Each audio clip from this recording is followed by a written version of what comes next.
Some RPG players are daunted by the idea of backstory, others are fanatical about them. How do we encourage the ones that are reluctant to sit down and do the homework, and how do we convince the ones who are excited and want to do too much not to write thousands and thousands of words about characters that can't actually be first level? And how do we integrate that with the backstory of the world building we've done that we haven't told them about, but that might conflict with what they want their character stories to be? How do we do all that?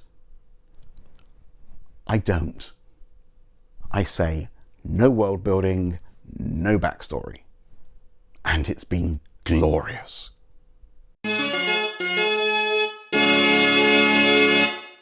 Now, I have found a fantastic tool for collaborative world building. I'll give you the details of that at the end of the video. But first, let's have a look at the problem.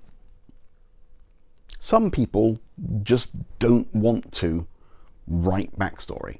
They don't want to think up details about somebody's past. Others love doing this, and they will give you pages and pages and pages of stuff, often which doesn't really make their character sound like a beginner. And invariably, if you're not, especially not using a pre-published background, doesn't really seem to integrate very well with what your goal, your vision is for the world. You've written mountain villages. They want a background on the high seas. My solution to this is very, very simple. I say no backstories. And when they ask about the world, I say, nope, we're going to do that in session 0. There is a problem, of course. Some people will say, well, I can't play this character until I know all about them. My answer to that is, how can you know all about them until you've played them? My ideal session 0 works like this. The players know the rule system we're using, whether that's going to be shadowdark or apocalypse world or masks, whatever. That gives them a broad idea. If they care to, they can look it up online and see what sort of genre and stuff it is. Very broad strokes. Then in session 0 we sit down and we start in this order. First, what is the team? Second, who are the characters? 3, a bit about the world. This seems like the wrong order, but it really works well because the first thing I want is a cohesive, unified group. I want characters who might not love each other. They might have a grudging respect for each other, though. They've come together, they've been together for a while. They are not suddenly going to decide to stab each other in the middle of the night over a few gold coins. So we start with the concept of the group. Are they a musical band? Are they people who work together? Are they the cleanup squad that goes and fixes the city after the giant monster attack? Are they the prominent town members of a small town somewhere in the middle of America who've suddenly got to deal with a vampire problem in the first adventure?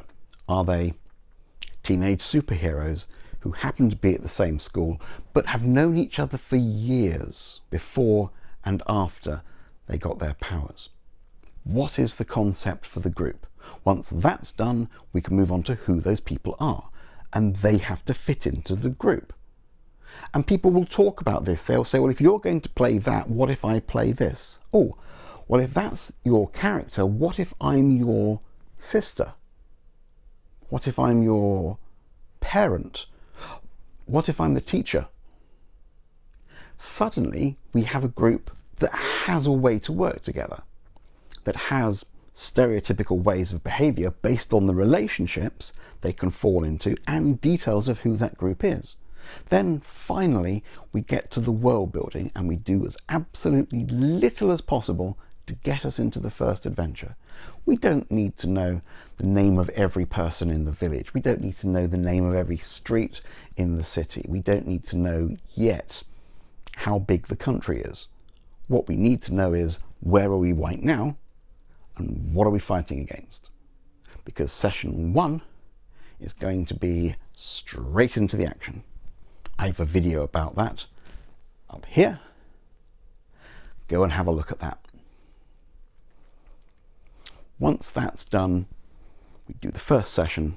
We have action start, a bit in the middle where things calm down, people can catch their breath, and then at the end of the session, that one story is resolved, the second one set up in a cliffhanger, then we're into downtime. Then we can write some backstory. I'm not saying never write backstory. What I'm saying is move it. Move it to after the first session so that people know what they're writing it about. The characters don't exist floating in a vacuum. They exist as part of a web of connections with each other, with the world. It's strange, but when I've done this, and I have done this several times, no one has ever said, well, my character's going to be a friendless loner whose parents were killed by an archdemon and has been hunting them down ever since, and by the way, they've slain 5 dragons already and they're 17. Because when you're sat there with your friends doing all of this together, that just doesn't happen.